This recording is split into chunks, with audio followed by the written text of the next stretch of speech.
बच्चों सबसे पहले हम cash flow from operating activity का फॉर्मेट स्टार्ट कर रहे हैं। इसके सब में देखेंगे तो ध्यान से देखना है, ये फॉर्मेट ही सब कुछ है। फॉर्मेट बहुत इंपॉर्टेंट है इनके। सबसे पहला फॉर्मेट है cash flow from operating activity.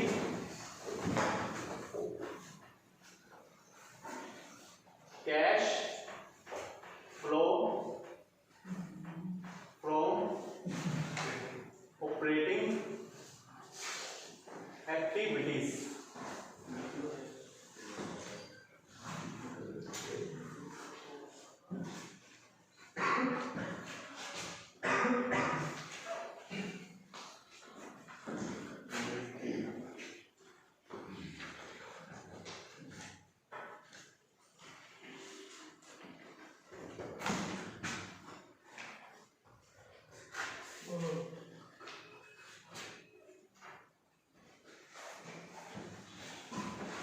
तो बच्चों इसके फॉर्मेट में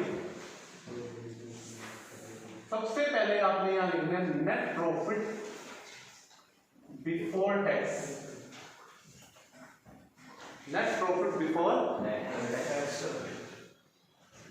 बच्चों इस वर्ड पे ध्यान दो कि मैंने क्या लिखा है, नेट प्रॉफिट बिफोर टैक्स। वो वाला नेट प्रॉफिट लो जिसमें से भी टैक्स घटा ना हो, टैक्स घटाने से पहले वाला नेट प्रॉफिट, और ये हमें निकालना पड़ता है। तो इसके लिए मैंने ऊपर देखो क्या लिखा है, वन का मतलब मुझे एक वर्किंग नोट बनाना पड़ेगा, वर्किंग नोट 1। ठीक है, तो मैं यहां पर साइड में इसका वर्किंग नोट बना रहा हूं।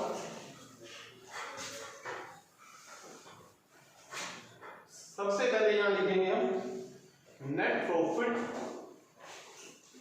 For the current year.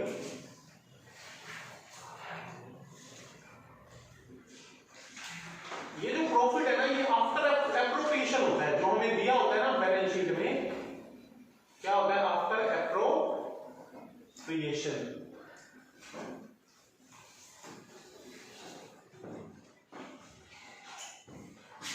ठीक है, और हमें इस प्रॉफिट को नेट प्रॉफिट बिफोर टैक्स बनाना है। क्या बनाना है? Net profit before tax. ठीक है बच्चों, तो इसमें आपको कुछ चीजें ऐड करनी पड़ेंगी। ठीक है, वो समझा देता हूं मैं आपको, फिर लर्न नहीं करना पड़ता। मुझे एक बात बताओ बच्चों, प्रॉफिट जब होता है आपको, उस प्रॉफिट का आप क्या करते हो? साल खत्म हो गया 31 मार्च, जो प्रॉफिट हुआ उस प्रॉफिट का क्या करेंगे बताओ? कुछ ट्रांसफर टू जनरल रिजर्व, कोई भी रिजर्व, ट्रांसफर टू रिजर्व, कुछ तो पैसा कहां डालोगे? रिजर्व्स में डालोगे। कहां डालोगे? है ना, डालते हो। कुछ डिविडेंड बांटते हो, वेरी गुड। कुछ क्या करते हो? डिविडेंड। और कॉर्पोरेट टैक्स। कुछ टैक्स पे करते हैं, प्रॉफिट से टैक्स पे करते हैं, सरकार को टैक्स भी देना है। कुछ पे क्या पे करते हैं? टैक्स। ठीक है, ये सब बांटने के बाद जो बच जाता है वो होता है नेट प्रॉफिट आफ्टर टैक्स। क्या होता है? Net profit. बट मुझे बिफोर टैक्स बनाना है, मतलब ये सारी चीजें घटाने से पहले वाला प्रॉफिट बनाना है। तो ये चीजें हम घटा चुके हैं, इनको वापस क्या कर दो? ऐड कर दो। तो ऐड करने के लिए ये चीजें वापस लिखो, ट्रांसफर टू रिजर्व। कोई भी रिजर्व में अगर आपने ट्रांसफर कर दी है, नहीं कर देते, वापस क्या करो? ऐड करो। घटा दिए तो वापस क्या करो? ऐड। प्रपोज्ड डिविडेंड,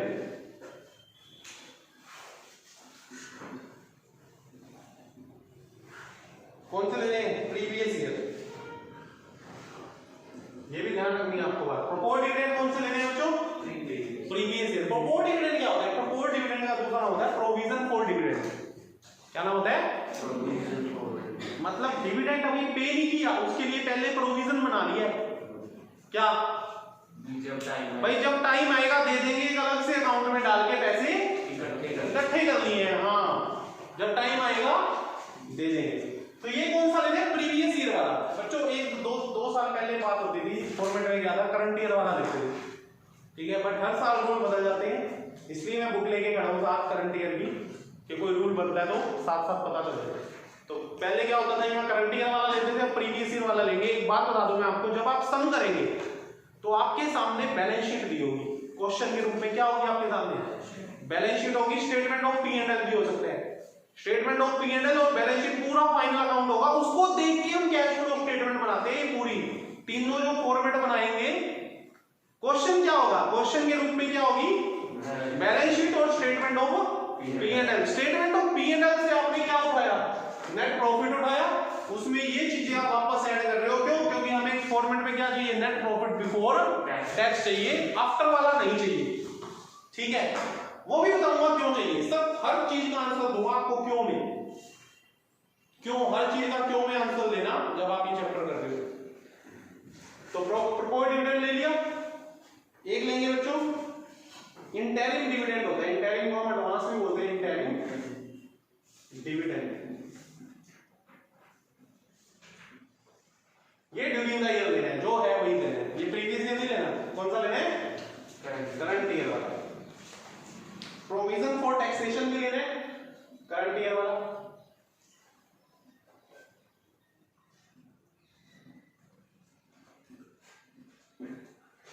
ठीक है बच्चों, कौन सा लेना है, करंट ईयर वाला। उसके बाद अच्छा ये तो वो है जो टैक्स पे करते हैं अपन। कई बार ना टैक्स पे करते हैं ना बच्चों, कई बार कोई स्कीम होती है, कोई भी सेक्शन के अकॉर्डिंग, किसी कई सेक्शन होते हैं टैक्स के, उसके अकॉर्डिंग कई बार टैक्स रिफंड आ जाता है। क्या आ जाता है, आपने पे कर दिया, अब आपको सरकार कुछ वापस कर रही है, रिफंड कर रही है आपका टैक्स। तो रिफंड अगर क्वेश्चन में है तो वो लेस हो जाएगा, रिफंड ऑफ टैक्स। तो 1 2 3 4 चीजें तो हमने क्या करी, ऐड करी। रिफंड ऑफ टैक्स क्या किया, माइनस। अच्छा माइनस को ब्रैकेट से डिनोट करना है, माइनस नहीं लिखना इस चैप्टर में। माइनस को किससे डिनोट करोगे बच्चों, ब्रैकेट से। तो ये प्लस माइनस करके जो आंसर आएगा वो आ जाएगा क्या आपका, नेट प्रॉफिट बिफोर टैक्स आ जाएगा बच्चों। कोई दिक्कत, ठीक है। ये आ गया नेट प्रॉफिट बिफोर टैक्स, ये पहला वर्किंग नोट हो गया, ऊपर लिख सकते हो आप वर्किंग नोट 1। ठीक है, तभी यहां 1 लिखना है। जब वर्किंग नोट 2 बनाओगे तो उसके ऊपर ब्रैकेट में आपको क्या लिख देना चाहिए, 2। समझ गए मेरी बात, ठीक है। अब सबसे इंपॉर्टेंट बात, आगे फॉर्मेट कंटिन्यू करता हूं, और जो बात बता रहा हूं ना, सबसे इंपॉर्टेंट बात है इस चैप्टर की, ध्यान सुनना। सभी मेरी तरफ देखिए ध्यान से बच्चों। ये जो फॉर्मेट है, क्या नाम है इस फॉर्मेट का, cash flow from operating activities, यही नाम है। ऑपरेटिंग एक्टिविटी में कौन सा प्रॉफिट आना चाहिए, सिर्फ ऑपरेटिंग प्रॉफिट। कौन सा आना चाहिए, ऑपरेटिंग एक्टिविटी होती क्या है, जिसमें सिर्फ ऑपरेटिंग का काम हो, नॉन ऑपरेटिंग ना हो। नॉन ऑपरेटिंग जैसे आग लग गई, इन्वेस्टिंग एक्टिविटी से बिलोंग करता ना हो, फाइनेंसिंग से बिलोंग करता ना हो, सिर्फ ऑपरेटिंग एक्टिविटी वाली बातें होनी चाहिए, सारी नहीं होनी चाहिए। समझ रहे हो मेरी बात। तो ये हमारा फॉर्मेट है cash flow from operating activity. और हमारे पास यहां पर हमने तो ये आपको याद हो, फाइनल अकाउंट जब बनाते हैं, जो हमारा क्वेश्चन है हमने वहां से उठाया है। +1 में भी सीखा था हमने final account banana, trading account, P and L account. तो हम जो नेट प्रॉफिट निकालते हैं, ये वो नेट प्रॉफिट है, और नेट प्रॉफिट में हर आइटम इंक्लूड है, हर खर्चा इंक्लूड है, हर इनकम इंक्लूड है, चाहे वो ऑपरेटिंग एक्टिविटी से बिलोंग करती हो, चाहे वो इन्वेस्टिंग एक्टिविटी से बिलोंग करती हो, चाहे वो फाइनेंसिंग एक्टिविटी से बिलोंग करती हो, हर खर्चा माइनस है, हर इनकम ऐड है, ये वो नेट प्रॉफिट है। बट हमें तो 3 टुकड़े करने हैं बिजनेस के, एक ऑपरेटिंग एक्टिविटी अलग करना है, इन्वेस्टिंग अलग करना है, और फाइनेंसिंग अलग करना है। पर ये तो वो नेट प्रॉफिट है जिसमें तो सारे ही खर्चे आपने एडजस्ट कर दिए, चाहे ऑपरेटिंग के, चाहे फाइनेंसिंग के, चाहे इन्वेस्टिंग के।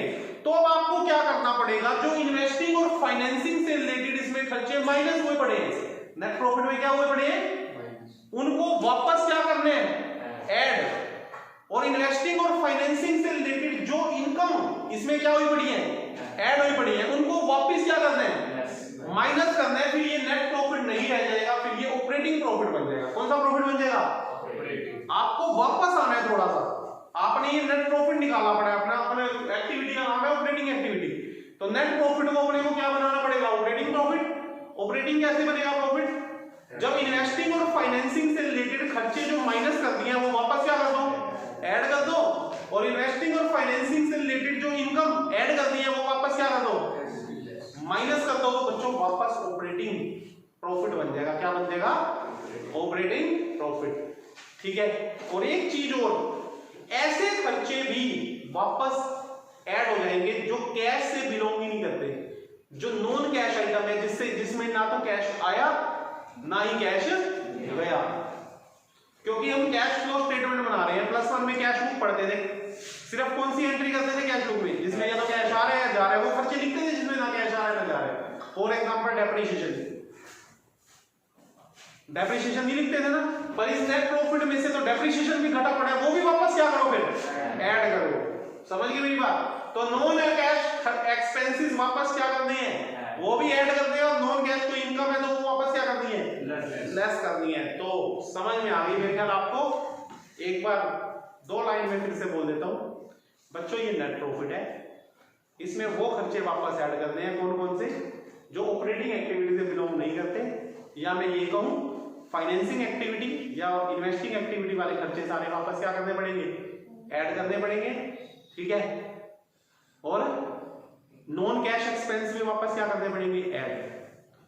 और माइनस क्या करने पड़ेंगे, इनकम कौन सी, फाइनेंसिंग एक्टिविटी वाली इनकम और इन्वेस्टिंग एक्टिविटी वाली इनकम और नॉन कैश इनकम, वो क्या करनी पड़ेगी, माइनस। फिर ये नेट प्रॉफिट नहीं रह जाएगा, फिर ये कौन सा प्रॉफिट बन जाएगा, ऑपरेटिंग प्रॉफिट बन जाएगा। क्या बन जाएगा, समझ में आ गई। तो वो पहले मैं खर्चे ऐड करवा रहा हूं आपको। क्या ऐड कर रहे हैं हम, खर्चे। बच्चों खर्चों में सबसे पहली चीज ऐड कर देते हैं हम depreciation.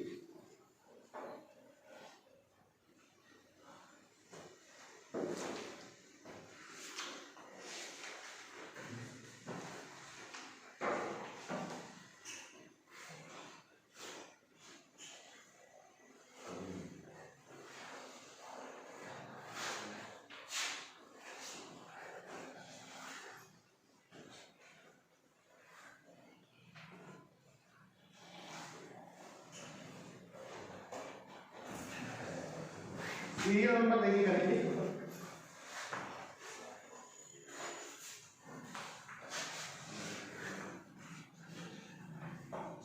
Goodwill return,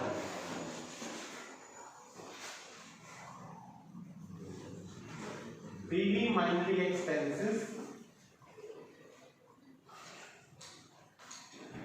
return, discount on issue of debenture, return of trademarks, return of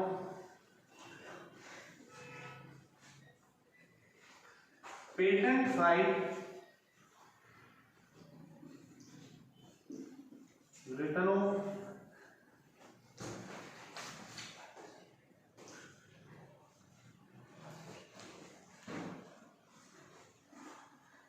bad debts, return of loss on sale of fixed assets,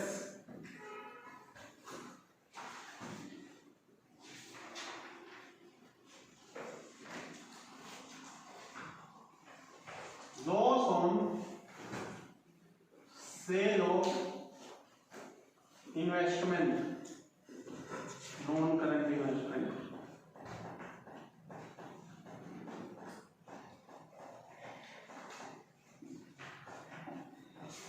interest on long-term borrowings,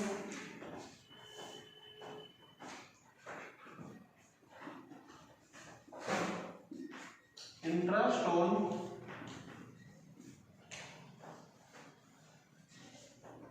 short-term borrowings,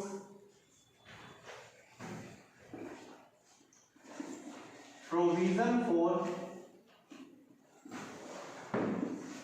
doubtful debts,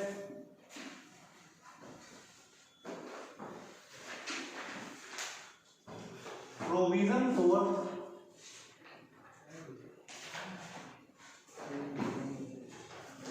discount on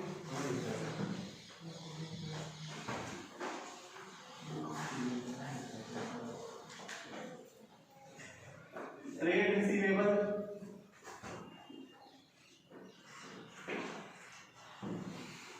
provision for any expense,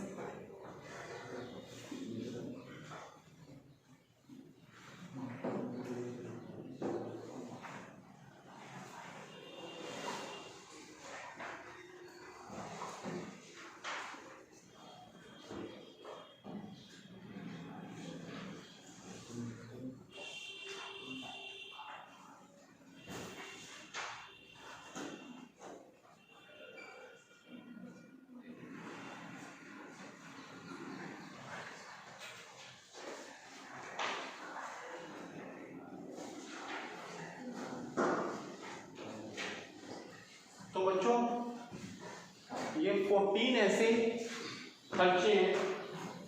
इन सभी खर्चों में आप देख सकते हैं non cash expenses भी आ गए, ऐसे खर्चे भी आ गए जो फाइनेंसिंग एक्टिविटी से बिलोंग करते थे, ऐसे खर्चे भी आ गए जो इन्वेस्टिंग एक्टिविटी से बिलोंग करते थे। ठीक है, सभी वापस ऐड हो गए नेट प्रॉफिट में, सभी के सभी वापस क्या हो गए, ऐड। ठीक है, अब हम आगे लिख रहे हैं जो चीजें लेस होंगी, जो इनकम क्या होगी, लेस होगी। ठीक है, तो ये नेट प्रॉफिट बिफोर टैक्स का जो मैंने आपको वर्किंग नोट कराया था, ये आप कहीं नोट कर लें, क्योंकि ये मैं इरेज कर रहा हूं, क्योंकि ये फॉर्मेट बहुत बड़ा है। इस फॉर्मेट को करने के लिए आपको 2 पेज लग जाएंगे।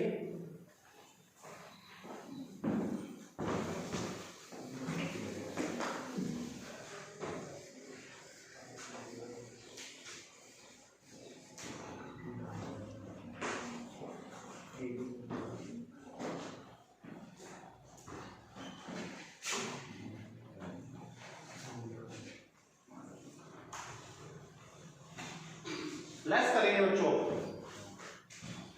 लेस क्या करनी है, वो इनकम जो इन्वेस्टिंग एक्टिविटी से रिलेटेड है, या तो फाइनेंसिंग एक्टिविटी से रिलेटेड है, या तीसरा नॉन कैश इनकम है। या क्या है, नॉन कैश। ठीक है, ये कौन कौन सी है बच्चों, पहली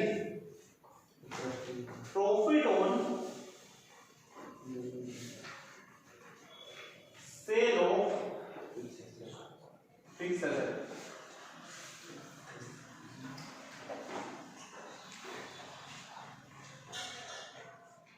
दूसरी profit on sale of investment, long term investment, या नॉन करंट इन्वेस्टमेंट भी कह सकते हो। तीसरी, आगे कंटिन्यू कर रहा हूं आगे फॉर्मेट को, इंटरेस्ट रिसीव्ड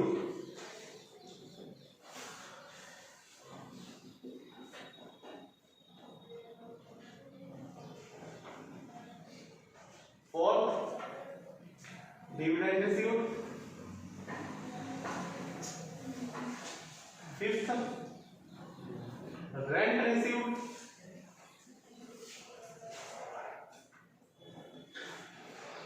और सिक्स्थ है रीट्रांसफर ऑफ एक्सेस प्रोविजन।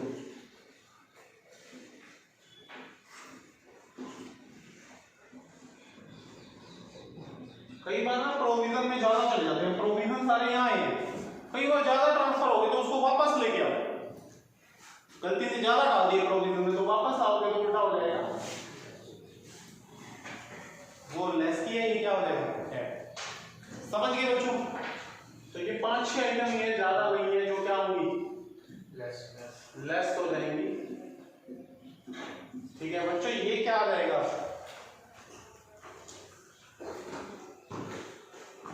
ये आ जाएगा ऑपरेटिंग प्रॉफिट, जो फॉर्मेट का नाम है उस वाला प्रॉफिट आ जाएगा, operating profit before working capital changes,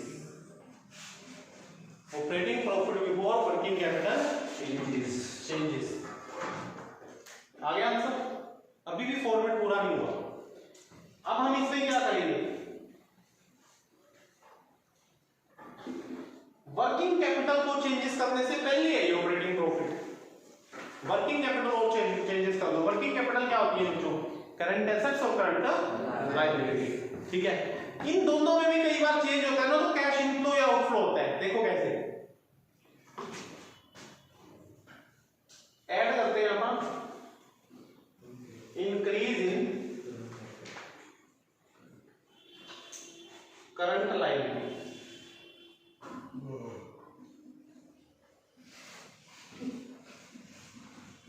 decrease in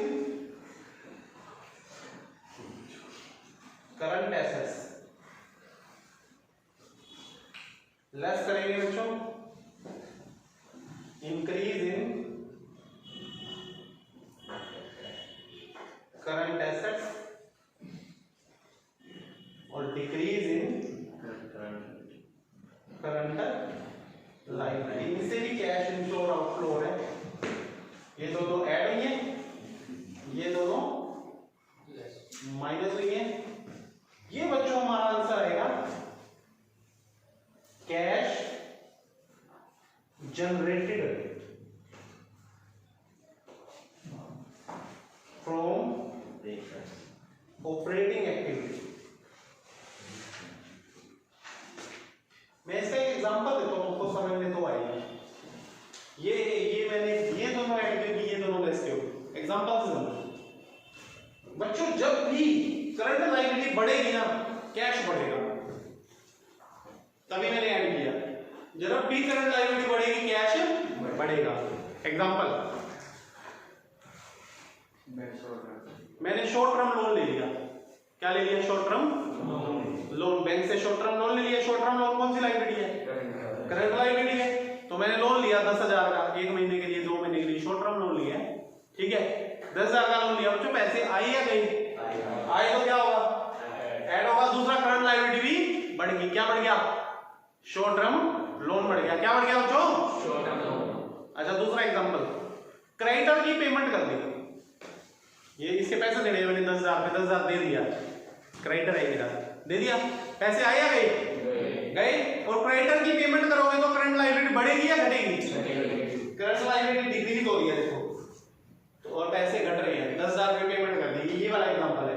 पहले ये वाला लिया, अब ये ले लिया। दूसरा एग्जांपल, इसका एग्जांपल सुनो, इंक्रीज इन करंट एसेट। पैसा जा रहा है तभी लेस हो रहा है। कैसे जा रहा है? सुनो, करंट एसेट बढ़ गई। मैंने गुड्स खरीद लिया, कैश। या कोई और एग्जांपल सुनो, इसमें तो एक चीज बढ़ रही है, एक चीज घट रही है। कोई और एग्जांपल सुनो, मतलब करंट एसेट क्या करनी है? मैंने इंक्रीज करनी है ना। करंट एसेट क्या करनी है? इंक्रीज। मैंने किसी को 10,000 रुपए 1 महीने के लिए उधार दिए। 10,000 रुपए 1 महीने के लिए क्या दिए? उधार दिए। बच्चों करंट एसेट बढ़ गई या घट गई? बढ़ गई। किसी को उधार देते हो उसको बोलते क्या है? डेटर। ठीक है, क्या बोलोगे? डेटर बोलोगे। अच्छा, पैसे आए या गए? गए। कौन सा एग्जांपल हो गया? डिक्रीज इन करंट एसेट हो गया, इंक्रीज इन करंट एसेट हो गया। क्या हो गया? आपने ऐसे किया, पोस्टर बच गया, बढ़ गया। अगला सुनो, डिक्रीज इन करंट एसेट का, मैंने डेटर की पेमेंट दे दी। डेटर की क्या कर दी? डेटर की पेमेंट दोगे तो कैश पे भी फर्क पड़ेगा। कोई और एग्जांपल लो जिससे करंट एसेट्स क्या हो जाए? कम हो जाए और कैश आ रहा है।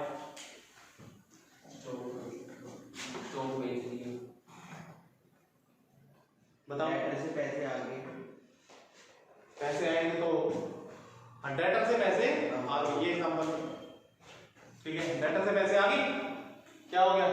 करंट एसेट कम होगी और कैश क्या हो रहा है? आ रहा है। बढ़ रहा है तो क्या होगा? प्लस होगा। तो बच्चों इन चारों एग्जांपल में इन दोनों के एग्जांपल लेते हो तो पैसा आएगा इन दोनों के एग्जांपल ले तो पैसा जाएगा। ये वर्किंग कैपिटल भी चेंजेस की बातें कर दी, तो अब आ गया cash generated from operating activity. अब एक बात सुनो, अगर ये प्लस का आ रहा है तो जनरेटेड लिखना है। कई बार ये माइनस का आता है तो आप माइनस, आपने पैसे दिए ज्यादा है, डरना मत, कर देना माइनस में भी। फिर इसका मतलब ये है पैसे दिए ज्यादा है, आय कम है, क्या हो गया, ऐसा भी हो जाता है, दिए ज्यादा है इस एक्टिविटी में, मतलब ऑपरेटिंग एक्टिविटी में दिए ज्यादा है, आय कम है, तो माइनस में भी आ सकता है। माइनस में आ रहा है तो जनरेटेड की जगह यूज्ड लिखोगे, क्या लिखोगे, यूज्ड, ठीक है। अच्छा उसके बाद यहां एक चीज और लेस करनी है, less income tax paid, less income tax, income tax भी पे कर दोगे तो यहां पे आ जाएगा कैश, नेट कैश, आगे नेट और लगा देना बस, नेट कैश जनरेटेड फ्रॉम